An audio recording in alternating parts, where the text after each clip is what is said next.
մի թեմա եմ ուզում այսօր խոսամ, կոչվում է Ինչու Հիսուսը ընտրեց Հուդային։ Հուդան Հիսուսի 12 աշակերտներից մեկն էր,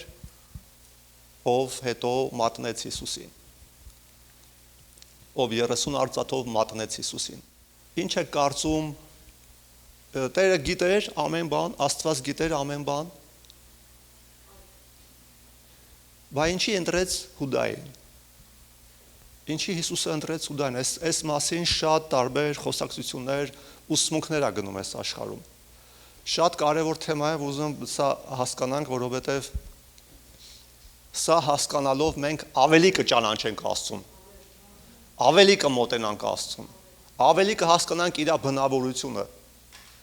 որովհետև այսօր ով Աստծո մասին ինչ ուզում ասում է,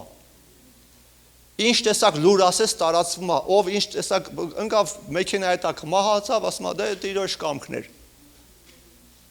Ու այն էլ ով է ասում հավատացյալները, աշխարհիկ մարդիկ է բարկացած, հարցակվում են, ասում են, սա չի ձեր Աստվածը։ Սխալ աստվածաբանություն, որովհետև խորություն չկա, որովհետև կա մակերեսայնություն։ Մարդիկ մակերեսորեն են ուսումնասիրում Աստվածաշունչը, չեն խորանում Աստծո խոսքի ուսմունքի մեջ, քիչ են կարդում կամ չեն սովորացնում եւ ինչ կատարվում է համարում են, որ այդ ամեն ինչի հեղինակը Աստված է, արդյոք այդպես է։ Ինչի եմ ընտրել այս թեման, որտեվ այս թեման ուսումնասիրելով մենք ավելի ենք ճանաչում Տիրոջը, ինչպիսի բնավորություն ունի ինքը։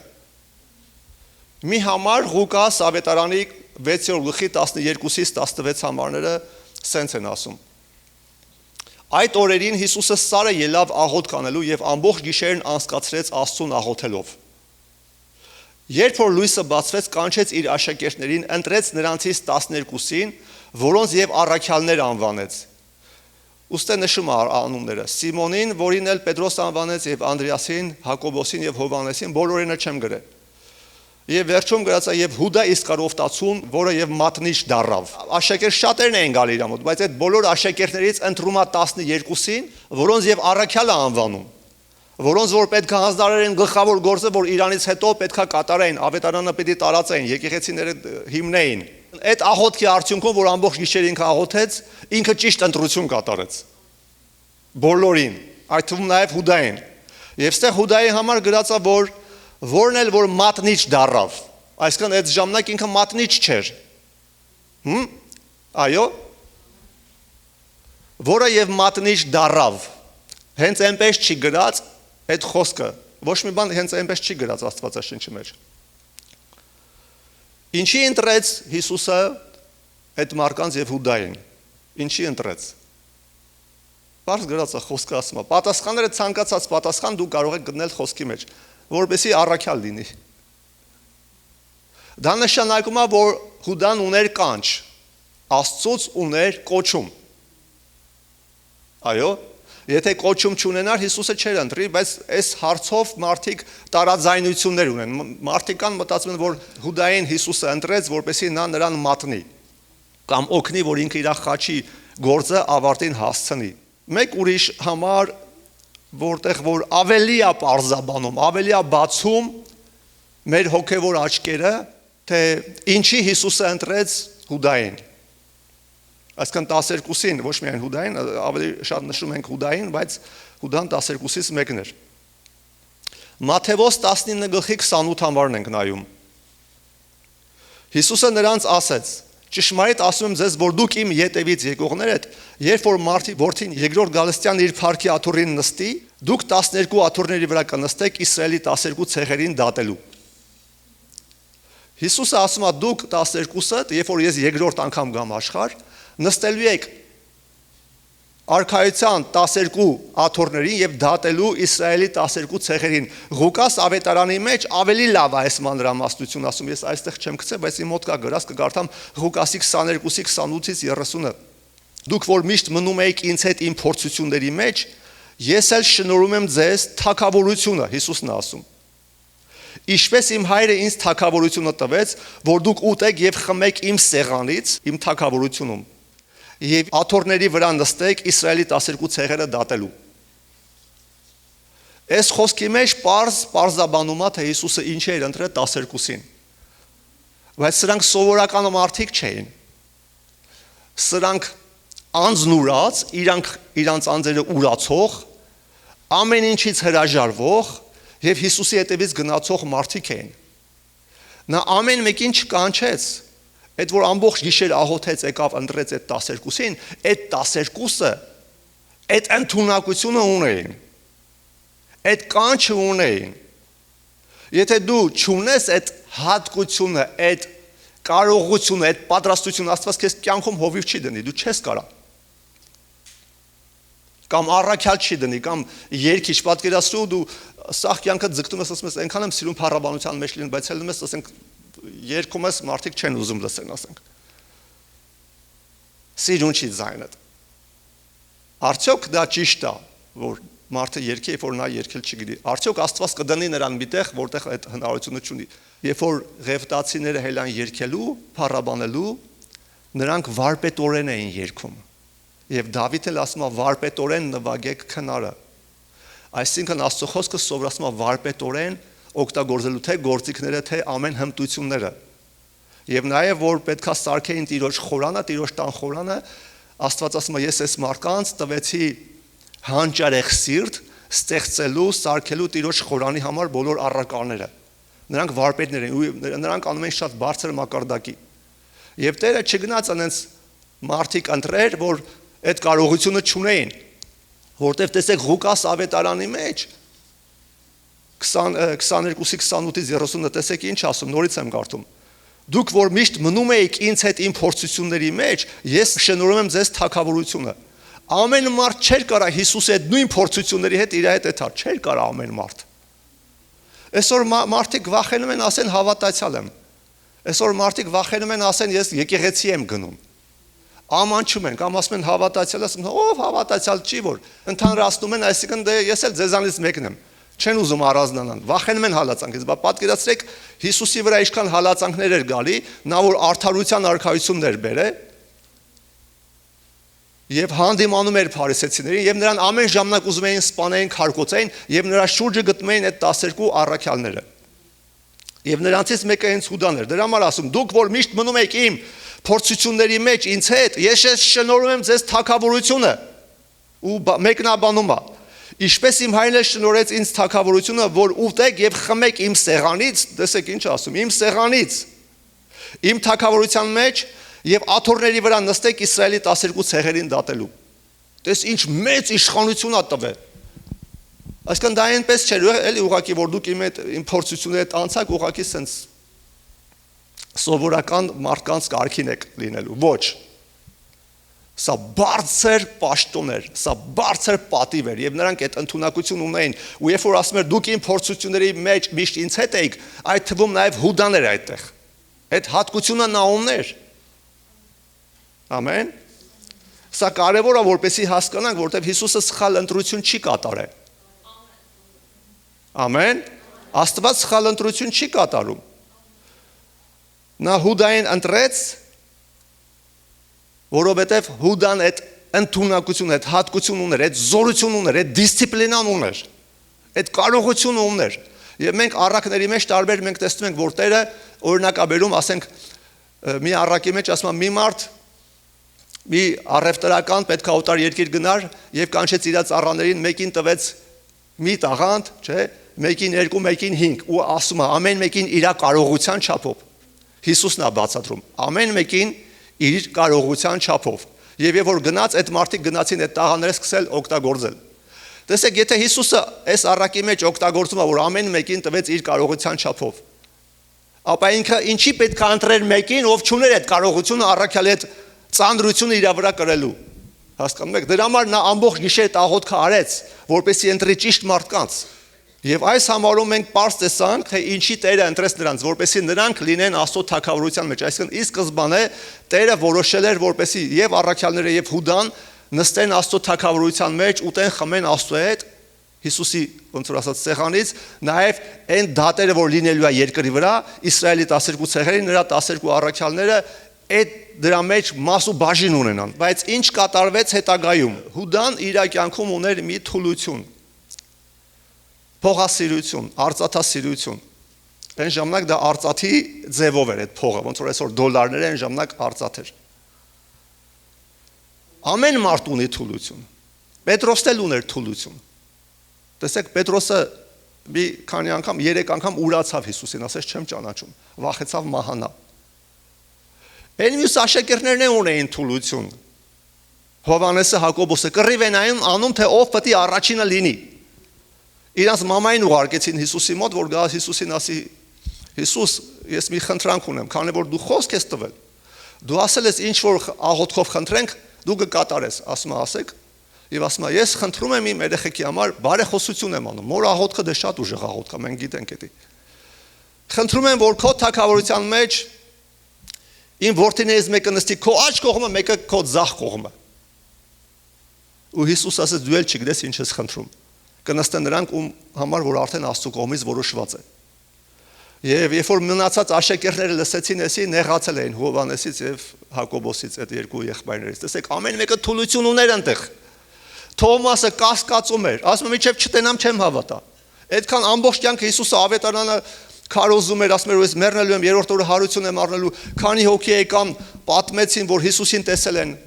10 հոգի աշակերտներից տեսել են, խոսացել են, մեկը ասում է չեմ հավատում, անհավատ։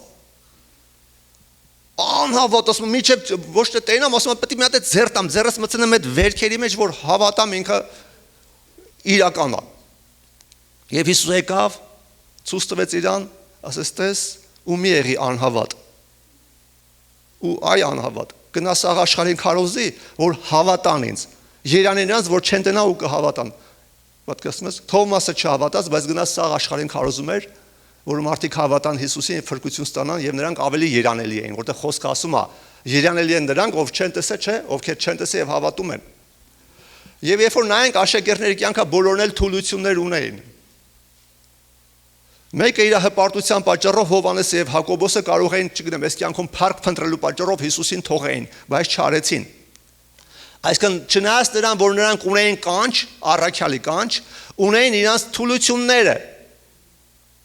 Բայց այդպես չէր, որ այդ թուլությունները իշխում են մարդուն։ Հիսուսը սովորեցնում էր ճշմարտությունը,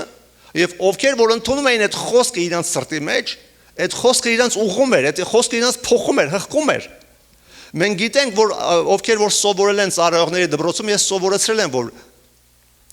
կոչումը ավելի չի, քան բնավորությունը ավելի կարևոր է։ Որովհետև եթե մարդ իր բնավորության վրա չաշխատեց, իր բնավորության գծերի վրա, ուզում է իրան ամենամեծ ծառայությունը տան, ամենամեծ կանչը տան, ինքը կկորցնի, եթե ինքը բնավորությանը չհետևեց։ Մարդիկան ընկել են հպարտության պատճառով, մարդիկան ընկել են փողասիրության պատճառով, ոնց որ Հուդային մենք տեսնում ենք հետագայում կտեսնենք։ Մարդիկան ընկել են տարբեր այլ թուլությունների շնության մեղքի պատճառով։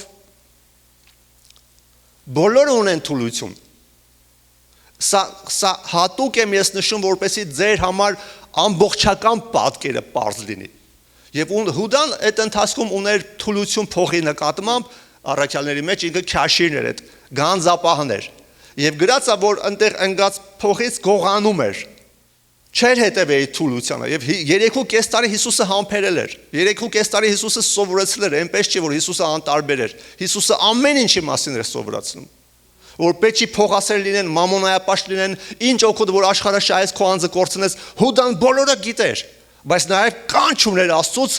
երկնքից կանչ ուներ առաքյալ լինելու։ Բայց քանի որ միջև վերջ ինքը մնաց իր փողասիրության մեջ, ցավալի դեպք կատարվեց։ Այն ժամանակ, երբ որ Հիսուսը պետքա գնար արդեն խաչվելու, Զատկի այդ տոնին արդեն հիմա կարդամ այդ համարը, Հովհաննես 13:21-27-ը։ Հիսուսը այս ասելով հոգով տրտմեց եւ վկայեց եւ ասեց. ճշմարիտ ասում եմ ձեզ, որ ձեզանից մեկը մատնելու է ինձ։ Տես տրտմեց, շատ ուժեղ հոգով տրտմեց։ Ձեզանից մեկը մատնելու է ինձ։ Աշակերտները տարակուսանքով միմյանց էին նայում, թե ում մասին է ասում։ Այստեղ կարճատել եմ, այնտեղ Պետրոսը Հովհաննեսին աշկով անում, ասում է, մի հատ վարդապետից հարցրով տես, ով է մատնելու, ում մասին է ասում։ Եվ Հիսուսը պատասխանեց, ասեց. նա է, ում համար պատառը կթրջեմ ու կտամ նրան։ Պատառը թրջեմ, այսինքն հացը գինու մեջ կթրջեմ, կտամ նրան, նա էլ ինձ մատնողն է լինելու։ Եվ նա պատառը թրջեց ու տվեց Սիմոնի որդի Հուդա Իսկարիովտացուն, պատառը վերցնելուց հետո Սատանան մտավ նրա մեջ, եւ Հիսուսը նրան ասեց. «Ինչ որ անելու ես շուտով արա»։ Եվ սեղան նստողներից ոչ ոք չհասկացավ, թե ինչի համար այդ ասեց նրան։ Հիսուսը ասեց հոգով տրտմած ասեց. «Ձեզանից մեկը մատնելու է ինձ»։ Եվ սա տարակուսված էին աշակերտ, թե ով պետք է լինի։ Ոչ մեկի մտքով չէր անցնում, թե ով պետք է լինի, որովհետև բոլորը նվիրված էին։ Բոլորը փորձությունների մեջ միշտ Հիսուսի հետ են եղել։ Անկամ մտքով չէր անցնում, որ դա կարող է հենց Հուդան լինի։ Անկամ եթե Հիսուսը, երբ որ Հիսուսը հուշեց, ասեց ում որ պատառը թրջեմ տամ նա է ինձ մատնելու։ Արեց տվեց Հուդային, հետո Սատանան մտավ նրա մեջ, բայց էլի ոչ մեկ չհասկացան։ Հետո որ Հիսուսը Հուդային ասեց ինչ որ անելու ես շուտ արա։ Հուդան հելավ գնաց, բայց էլի պատկերացրեք չիմացան ոչ մեկ։ Դաժե Սատանային մտնելը չզգացին ոչ մեկ։ Այդ այնպես ոչ որ Սատանը մտավ ինքս աչքերը շաշացրեց, գորգրած, չգիտեմ, ինչ որ բաներ արեց։ Դա շատ գիտեք Սատանա է որ մարդու մեջ մտնում, դա աննկատ է, կարող է ոչ մեկ չնկատեն։ Մենք տեսնում ենք որ ոչ մեկ չեն նկատում։ Ուրեմն Հուդան այտենց վատ վարքի, վատ խոսքերի տեր ինչ որ մարդ չէր, որ կասկած էին, այդ կասկածները չկար նրա վրա։ Բայց այս պատմության հիման վրա շատերը եզրակացություն են անում, ասում են դե տես Տերը ինքը ընտրեց, ոնց որ ասած, որպեսի Հուդան նրան մատնի, չէ՞։ Ինքը պատառը տվեց նրան, Սատանան մտավ նրա մեջ, դրա համար էլ ինքը մատնեց։ Մեկ ուրիշ խոսքում մենք հիմա կտեսնենք, որ Հուդան արդեն որոշել էր մատնել։ Սատանան արդեն նրա մեջ դրել էր, որ Հիսուսին մատնի։ Այսինքն այն ինչ որ մենք տեսանք այս տիրոջ ընթրիքի ժամանակ, որ Հիսուսը ասեց եւ Սատանան մտավ Հուդայի մեջ, դա արդեն վերջի քայլն էր, բայց դրանից առաջ համար կա Հովհաննես 13:2-ում ավելի շուտ, ասում է, երբ ընթրիք էր լինում, այսինքն դեռ չէր եղել ընթրիքը, ընթրիք լինելու ժամանակ Սատանան, տեսեք ինչ ասում, արդեն Սիմոնի որդի Հուդայի Իսկարիովտացու սրտի մեջ դրել էր, որ Հիսուսին մատնի, տեսեք, ասում է, արդեն դրել էր։ Այսինքն այնպես չէր, որ Հիսուսը այտենց որոշեց, ես որոշում եմ քեզի տամ, դու գնա մատնի ու վсё։ Մարդիկան սենց են ասում են դե քանի որ Հուդան այդ 3.5 տարի անընդհատ գողություն էր արել, անընդհատ գանձանակից փողը վերցրել էր, Հիսուսն է ջղայնացավ, ասեց դե որ դու այդքան համարձակվեցիր գողանալ մեր փողերը, դե ես էլ ընտրում եմ քեզ որպեսի դու մատնես ինձ։ Վեկալ թող Սատանան մեջդ մտի, այս պատրը ու դու գնա մատնի։ Թե այդքան բան որտեղ են կարդացել, ոչ մի Աստվածաշնչի մեջ դեռ չեմ գտել։ Լոգիկայով մարդ թարգմանում Աստվածաշունչը, ահա որա։ Մարդիկ մտածում են խորն են հասկանում խոսքը, բայց դա խորը չի, դա լոգիկայով է, դա չի կարա լոգիկայով մարդ Աստծո խոսքը հասկանա։ Մենք պետք է գտնենք մեկ ուրիշ խոսք, որը մեկնաբանում է։ Եվ այսպես մարդիկ, ովքեր որ կանչված չեն ուսուցիչ լինելու, քարոզիչ լինելու, ասում են դե Հիսուսը ոնց կարծես մուռ էր անում, վրեժ լուծեց բանից։ Հուդայից Հիսուսը։ Բայց սա ասում են այն մարդիկ, ովքեր որ Աստծուն չեն ճանաչում, կամ Աստծուն չար են անում, այդքան բան չի գրած, թե որտեղից խոսքը ասում է, որ ընթրիք է լինում Սատանան արդեն Հուդայի սրտի մեջ դրել էր, որ Հիսուսին մատնի։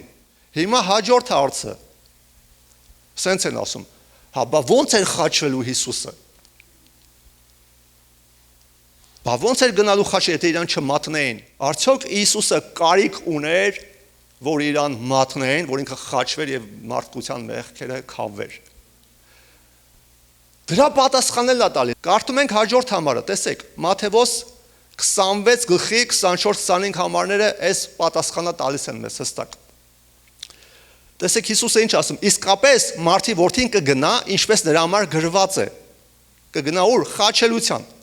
Բայց վայն այն մարդուն, որի ձեռքով մարդի որդին կմատնվի։ Ավելի լավ կլիներ, որ այդ մարդը ծնված չլիներ։ Հուդան նրան մատնողը պատասխանեց ու ասեց. «Միթե ես եմ վարդապետ»։ Տերը նրան ասեց. «Դու ասեցիր»։ Տես ինչ ասում, ինչպես որ գրված է մարդի որդու համար, Հիսուսը իրան մարդի որդի էր ասում, որովհետև ինքը մարդացավ, որպեսզի մարդու մեղքը վերցնի։ Ինքը չէր կարա գործեր որպես Աստված, դրա համար ասում մարդի որդին։ Ինչպես գրված է իր համար, նա գնում է։ Այսինքն սենց թե այնց լինելու է դա։ Սա է նշանակում։ Բայց վայ այն մարդուն, որի միջոցով կմատնվի, որի ձեռով մարդի որդին կմատնվի։ Ավելի լավ կլեր, որ այդ մարդը ծնված չլիներ։ Տեսեք Հիսուսը ինչ է ասում։ Ես կարիքը չունեմ մեկի օգնության։ Սա է նշանակում։ Ես կարիքը չունեմ, որ մեկը ինձ մատնի, ես գնամ խաչը։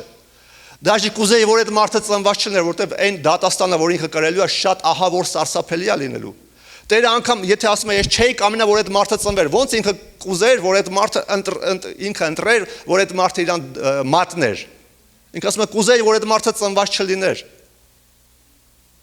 Ու sense tense դա կատարվելու է ինչ որ գրված է։ Մարդը ասում է բա ով կլիներ։ Դե փարիսեցիները sense tense օրուգիշեր ման էին գալիս, որ Հիսուսին սպանեն։ Այնքան մարդ կար այնտեղ մեղավոր։ Ինչի պիտի 12-ից մեկը լիներ, ոչ։ Տերը նրան դրա համար չէր ընտրել։ Տերը նրան ընտրել էր իր թագավորության մեջ նստելու, ուտել խմելու Տիրոջ սեղանի վրա եւ դատաստանի օրն էլ մասնակցելու Տիրոջ հետ այդ դատերին եւ դատելու Իսրայելի 12 ցեղերը։ Դա այն է ինչ որ Հիսուս ասեց դրա համար եմ ընտրել։ Ու երբ որ ասեց 12 աթոռների նստելու, այդ 12-ի մեջ ով էր մտնում Հուդան։ Չասես 11-ը, այն մեկը մատնելու է, այն մեկին չի վերաբերում։ Ինքը ասեց 12-ին։ Մարդիկ ասում են, բա որը տենց է, եթե ինքը ապագան գիտեր, բա ինչի ընտրեց։ Նայեք, սա հենց հարցը սրան մեջ է։ Թեև Աստված ապագան գիտի, եւ որ մարդը կարող է իրան թողի, հրաժարվի, ուրանա, հավատքը թողի, հեռանա վատ գործերի։ Աստված ընդհանրապես բոլորի համար ունի կոչում, բոլորի համար ունի կանչ, այսինքն ծառայություն, խոսքը գնում ովքեր որ մեր հավաքույթների ներկային եղել, գիտեն որ շատ են խոսացել ծառայությունների մասին։ Տարբեր մարդիկ կանչված են տարբեր ծառայություններ կատարելու եկեղեցում Աստծո թագավորության մեկը ավետարանիչ է, մեկը հովիվ է, մեկը երգիչ է, մեկը մանկական ծառայող է, շատ տարբեր ծառայողներ կան։ Եվ ամեն մեկը ունեն կանչ, անգամ այն մարդիկ, ովքեր որ մի օր ուրանալու են Տիրոջը, հեռանալու են, լքելու են հավատքը, անգամ իրանց ուրանալու պատճառով եթե դժոխք են տալու, այդ մարդկանց համար էլ Աստված կոչում ուներ։ Արդար չէ լինի, չէ՞ եթե չունենար Աստված այդ կոչումը իրանց համար։ Իրանց համար է ուներ կոչում։ Անգամ եթե գիտի ինքը գնալու, մեկը ինքը ունի իր համար էլ։ Սա ասելով, սա բաժանելով այդ կոչումը անգամ այդ մարդկանց ովքեր որ թողում հեռանում են Աստծուց, սա ասելով Աստված ասում է ես սա ունեի քո համար, բայց այն ինչ որ դու արեցիր, հեռացար, թողեցիր, սա քո որոշումով ա եղել։ Սա քո ընտրությունով ա եղել։ Պատկերացրեք, երբ որ Աստված ասենք օրինակի համար այդ տեսակ տարբերություն դներ, ասեր չէ, մենակ անեստերին եմ ես ընտրում, ում որ գիտեմ ինձ երբեք չեն թողի։ Դատաստանորը ինչ կանեին մարդիկ։ Այդ մարդիկ ում որ Աստված չէր կանչել, չէր ընտրել։ Մեղադրելու էին Աստծուն։ Ասում են դու ինչ չես կանչել։ Դու ինչ չես ընտրել։ Ոնց է Աստված ապացուցելու։ Չէ, դա կստացվի, չէ, դու ինչ չես կանչել։ Ասենք հարսանիք ես անում, շոր մեկը այդքան էլ չի հարգում քեզ, ասենք, բայց մեկը դու կանչում ես իրան, այդ հարսանիքին, ինքը չի գալու, վсё, մնում է իր վրա։ Դու գիտես, որ ինքը չի գալու, ինքը անարգում է քեզ, բայց դու կանչել ես։ Տվել ես իրանց այն շանս։ Ու ինքն է սխալ դուրս գալի։ Ու դատաստանի օրը ոչ մի մարդ, այդ նաև Հուդան, չի կարողանալու մեղադրել Տիրոջը։ Մի համար կա, որ շատ լավ մեկնաբանում է դա։ Հռոմեացի 3-րդ գլխի 3-4 համարներն եմ կարդում։ Ուրեմն ինչ, եթե ոմանք հավատարիմ չմնացին, միթե նրանց անհավատարմություն, Աստծո հավատարմությունը կխափանե, այսինքն կքանդե։ Իհարկե ոչ։ Սակայն թող Աստված ճշմարիտ լինի, իսկ ամեն մարդ սուտ, ինչպես որ գրված է, որպեսզի արդար լինես քո խոսքերում եւ հաղթես քո դատվելու ժամանակ։ Այստեղ խոսքը գնում է դատաստանի ժամանակ։ Աստված ասում է, ես իմ ասածը ասելու եմ, ես իմ առաջարկություն առաջարկելու եմ, թեկուզ գիտեմ նա չի ընդունելու, ես դա անելու եմ, ինչի համար խոսքը ասում է, որպեսզի Աստված ճշմարիտ լինի, ինքը սուտ չի կարա դուրս գա։ Ինքը դա կեղծավոր ձևով չի անում, կեղծավոր ձևով չի առաջարկում, թեկուզ գիտի մարդ չի ընդունելու։ Բայց մեկը ինքը առաջարկում է, որ մարդը հասկանա ինքը իր սխալ որոշումով է հրաժարվել այդ ամեն ինչից, փրկությունից կամ կոչումից։ Եվ վերջի տողը որ ասում է որպեսի արդար լինես քո խոսքերում եւ հաղթես քո դատվելու ժամանակ, ում մասին ասում, Աստծո մասին ասում, որպեսի դատաստանի ժամանակ դու արդար լինես քո խոսքերում եւ հաղթես դատաստանը, ոչ մեկ չի կարող ասի, դու ինչ չէիր կանչել, մեկը ինչ չի կարոզե։ Մեկը ես եկեղեցի էի գալի 3 տարի հավատարիմ ծառայում էի, ինձ չդրեցին ծառայության, չտվեցին քարոզելու, չտվեցին նվագելու, չտվեցին մանկական ծառայության, ինչ չարեցին։ Հասկանում եք, դրա համար Աստված գործում է, մարդուն դնում է կանչի ծառայության մեջ, ելնելով այն վիճակից, հոգևոր վիճակից, ինչ հոգևոր վիճակ, որ այդ մարդը այդ պահին ունի, անգամ եթե հետո ինքն կնելու է։ Հասկանում ես, Աստված գործում է դրա, սա Աստվածաշունչը ես դա եմ տենում, ամբողջ Աստվածաշունչը, որպեսզի արդար լինի դատերի մեջ, ինքը պետք է դա անի, եւ հաղթի դատի ժամ, նայեք, Ղուկաս 14:11 համարը ինչ է ասում, որտեվ ամեն ով որ իր անձը բարձրացնում է կխոնարհվի եւ ով որ իր անձը խոնարհեցնում է կբարձրացնի։ Եթե մեկը իրան խոնարհեցնում է, ու Աստված չբարձրացնի, սուտ դուրս կգա Աստված։ Դրա համար երբ որ տենում Աստված այդ մարդը իրան խոնարհեցնում է, նա բարձրացնում է, թեկուզ գիտի, որ այդ մարդը հետո հպարտանալու է։ Աստվածաշնչում շատ դեպքեր կան, մանավանդ թագավորների գրքում, թագավորած գրքում Թագավորները եղել որ իրան սիրտը խոնարհեցրել են Աստծո առաջ, Աստծո վախով ու Աստված բարձրացրել է։ Հետո այդ թագավորը հպարտացել է, Աստծուն հակառակ բաներ արել ու Աստված նորից իջացրել է։ Հետո նորից խոնարհվել է, նորից է բարձրացրել, որտեղ Աստված գործում է ելնելով մարդու այդ տվյալ հոգևոր վիճակից, ոչ թե ինչ է կատարվելու իր այդ ապագայում։ Այտենց չի գործում։ Ինքը արդար է։ Սահ պատասխանատվությունը ստեղ ընկնում է մարդու վրա։ Ոչ մեկ չի կարող ասի Աստված ինչ չի ընտրել։ Քեզ առաջարկելը դու ես հրաժարվել։ Եվ նրա պատճառով որ Աստված նախորոք տեսել է ամեն ինչ, Հուդային գնել այդ ամեն ինչը, չի նշանակում որ իր մեղավորությունն է։ Եվ համարներ կան էլի, այդ համարները չեմ տեղադրել այդտեղ, Հովհաննեսի 13:18-ում, բայց որպեսի գրվածը կատարվի, թե նա որ ինձ հետ հաց էր ուտում, ինձ դեմ կրունկ բարձրացրեց, Հուդայի համար ասում Հիսուսը այդտեղ։ Հիսուս ասում է, որպեսի գրվածը կատարվի, այսինքն դա գրված է եղել, որտեղ է գրված եղել 41 Սաղմոս 9 համարում է գրված եղել։ Դավիթի բերանով Սուրբ Հոգին խոսում է։ Սուրբ Հոգին Դավիթի բերանով խոսում է ու ասում է Տերը, նրան ում որ վստահեցի, նա ում հետ նստեցի հասկերով եւ ում վստահեցի, իմ դեմ ոտք բարձրացրեց։ Այնտեղ գրած է ոտք կամ տեղեր կա կրունկ բարձրացրեց։ Ինչ անշում ոտք բարձրացրեց, կրունկ բարձրացրեց։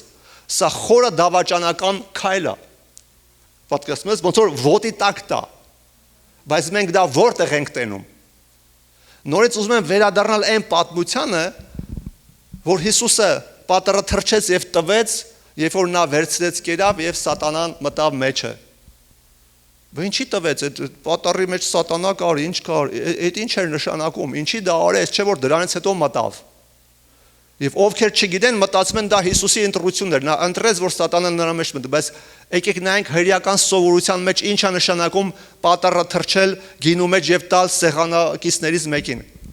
Դա շատ խորը սիրո եւ հարգանքի նշան է սեղանակից մարդկանց։ Դա շատ խորը սեր ու հարգանք է։ Եվ որ մեկը պատառը թրջում է գինու մեջ տալիս է կողքինին, այ թե դրա համար ինչի աշակերտները չհասկացան։ Հիսուսը հուշեց։ Հովհաննեսն ասաց, ում որ թրջեմ ես պատառը տամ, նա է ինձ մատնողը։ Նա տվեց Հովհաննեսը ընդ Պետրոս ասաց, հնարավոր չի։ Նա ցույց տալ է որ այս մարդուն շատ սիրում է, շատ հարգում է, հնարավոր չի։ Դրա համար ասում այդպես էլ չհասկացան ինչ կատարվեց։ Անկամ չկասկածեցին, որտեղ հրեական սովորության մեջ դա հարգանքի ու պատվի նշան է սեղանակիցներին։ Քո ձեռից թրջել ու տալ կերակրել։ Բայց ինչի դրանից հետո սատանան մտավ Հուդայի մեջ, որտեղ այդ սերը մերժեց,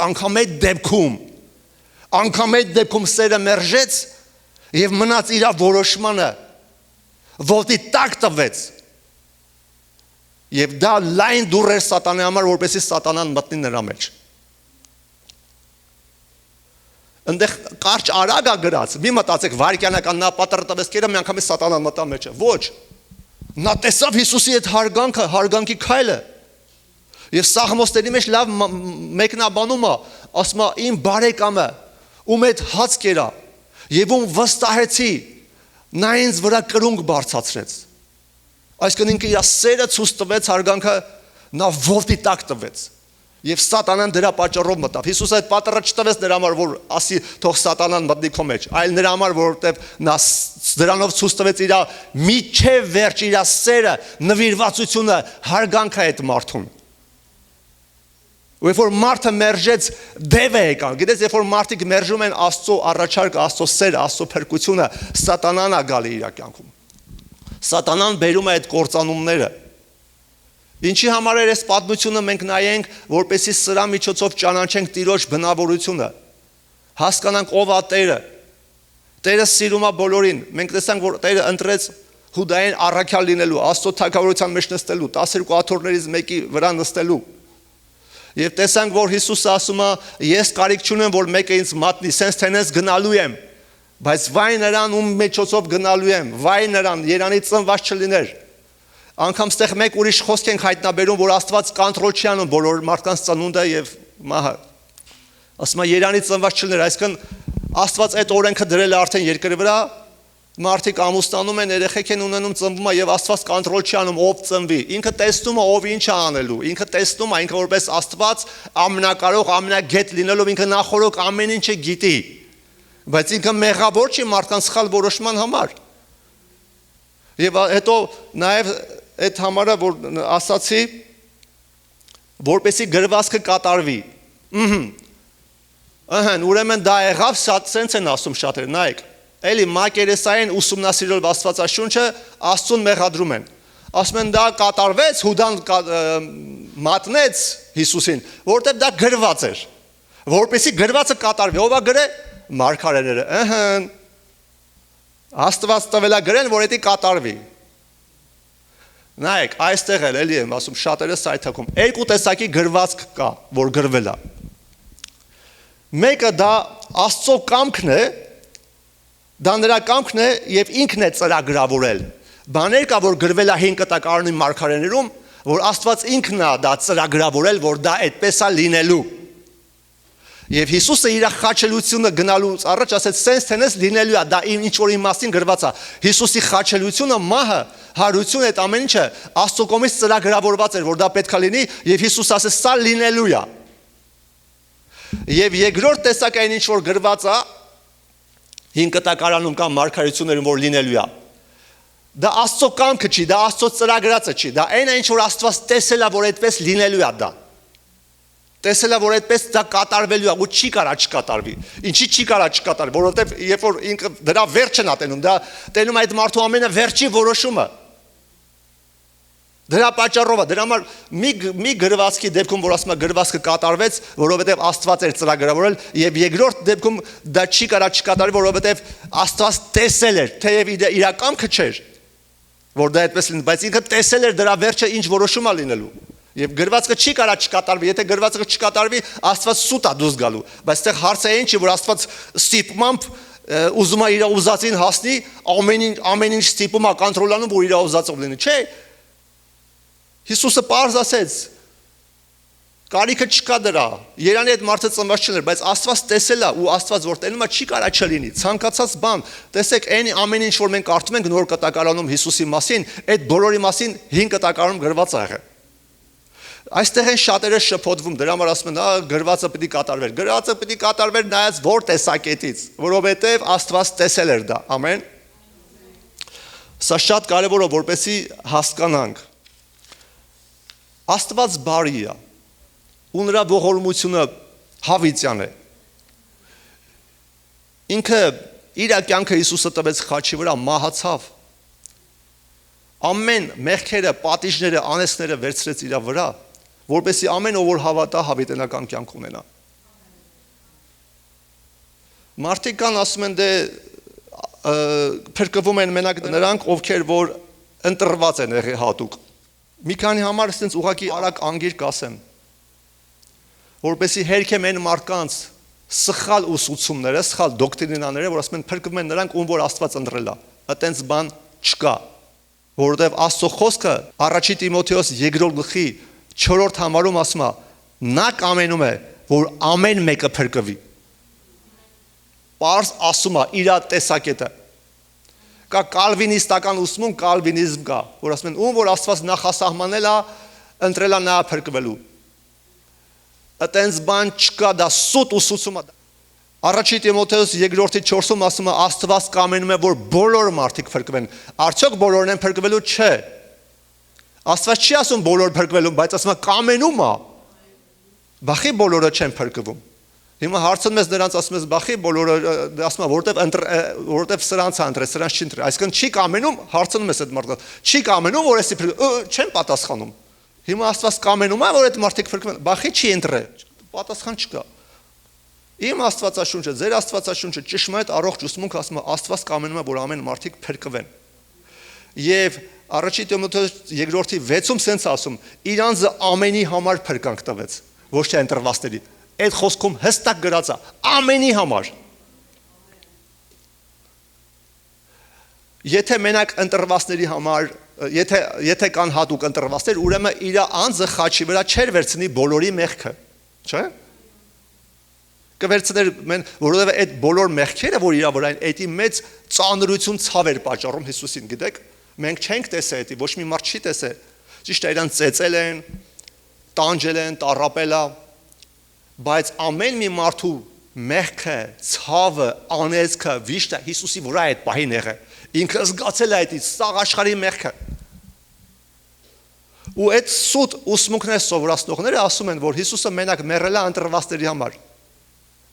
Այստեղ պարզ ասում է, տեսեք, խոսքը իր անձը ամենի համար փրկանք տվեց, ամենի։ Թեկուզ գիտեր բոլորը չեն փրկ, մեկը այդ էլ արել, որպեսզի դատաստանի օրը մեկը չգա ասի դու իմ համար չէիր մեռը, դու ինձ չէիր ընտրել, ես ուղարկում ես դժոխք։ Ոչ մեկ մարդ չի կարողանալու անել, դատաստանի օրը ինքն է արդար դուրս գալու։ Ինքը ամենի համար է իր անձը փրկանք տվել։ Եբրայեցի 2:9 համարը գիտես ինչ է ասում։ Ասում է Հիսուսը ամենի համար մահը ճաշակեց։ Չի ասում ընտրվածների համար մահը ճաշակեց, գրած է ամենի համար։ Բոլոր մարդկանց համար մահը ճաշակեց։ Պատկերացրու ինչ որ մեկը միլիոնատեր է ու մտնում է մի տեղ, որտեղ մարդիկ պարտքերի մեջ, սենց խեղդված են սոված, ծառավ, պարտքերի մեջ անտուն ապառական ու ինքը վերցնում է, ասենք, իր փողերը բոլորը բաշխում է այդ մարդկանց, բաժանում է, բոլորին հանում է պարտքերից, բոլորին։ Ինքն մնում է առանց ոչ մի բանի։ Ինքը իր անձը կորցնելով բոլորի համար արեց։ Ու լինեին մի քանիսը չընդունեին այդ մարդու տված նվիրատվությունը, հելնեին լուրեր տարածեին, դրանից հետո ասեն չէ, այդ մարդը մենակ հատուկ մարդկանց է օգնել, ինչքան անարդար կլներ, չէ։ Այս միլիոնատեր բիզնեսմեն ասում է ես իմ բանկային հաշիվը բոլորին տվեցի, բոլորի պարտքերը ծախսերը փակեցի, բոլորին ապահովեցի տնով, կերակուրով, հագուստով, բայց հելան ոմանք ասեցին, որ բոլորի համար չի արել, մենակ ոմանց համար է արել։ Պատկերացրու նույն մեղադրանքը այսօր Աստծուն են տալի, ասում են մենակ ընտրվածների համար է մահացել խաչի վրա, բայց այդտեղ պարզ ասում է, որ Եբրայեցի 2:9 ամենի համար մահը ճաշակեց, ամենի։ Սա նշանակում է մեկ անգամ այն մարդը, որ չի ընդունելու Հիսուսին, գնալու է դժոխք կամ դատաստանի է ենթարկվելու ինչ-որ ձևով։ Անգամ այդ մարդու պատիժն է Հիսուսը կրել։ Ինքը թեև գիտեր, որ այդ մարդը չի ընդունել, մեկը իր համար էլ է դա արել։ Հենց դա է սերը։ Եվ առաջին Տիմոթեոս 4:10 ասում է Տերը փրկիչ է ամեն մարդկանց համար, մանավանդ հավատացյալների։ Ինչ է ասում։ Նա փրկիչն է ամեն մարդկանց, տես շշտում ամեն մարդկանց, մանավանդ հավատացյալներին։ Ինչի ասում մանավանդ հավատացյալներին, որտեղ հավատացյալները նրանք են, ովքեր դա ընդունել են։ Բայց դրանց ասում է ամեն մարդկանց համար նա փրկիչ է։ Այս խոսքի միջոցով եկեք կանգնենք։ Մեզ համար բացահայտվեց Աստծո կամքը, Աստծո սերը, Աստծո փրկությունը, որ Աստված բարի ողորմած անաչառ Աստված է։ Աստված չի կամենում որևիցե մեկի կործանումը, որևիցե մեկի մահը։ Եվ նրա պատճառով, որ մարդիկ շատերը սխալ են մեկնաբանում Աստվածաշունչը կամ նոր կտակարանը, դրանով Աստծուն են մեղադրում։ Աստծուն չար են հանում, չար են սարքում Աստծուն։ Դրա համար ես խորհուրդ եմ տալի ամեն մարդ թող կարդա իր Աստվածաշունչը նոր կտակարանը, խորանա շատ ավելի ամեն անգամ ավելի եւ ավելի շատ կարդացեք, ամեն անգամ ավելի երբեք մի կանգնեք, բայց այդ էլ դա քեզ չի օգնի, եթե դու լսող ականջ չունենաս, երբ որ դու գալիս ես եկեղեցի, բացի ականջները, հոգու ականջները, որտեղ Աստծո խոսքը ասում է, երբ որ գնաս Աստծո տունը, ավելի մոտեցի լսելու, քան մատուցանելու ասում է հիմարների զոհը, որտեղ մարդիկ կան մտածում են ինչ որ զոհաբերություն են բերում Աստծուն, բայց Աստված ավելի հարգում է լսելը, ընդունելը։ Եվ հետո այդ ժամանակ նոր զոհերը կընդունի Աստված մեր փառաբանության զոհա, ծառայության զոհա կամ մնացած բաների զոհա։ Ամեն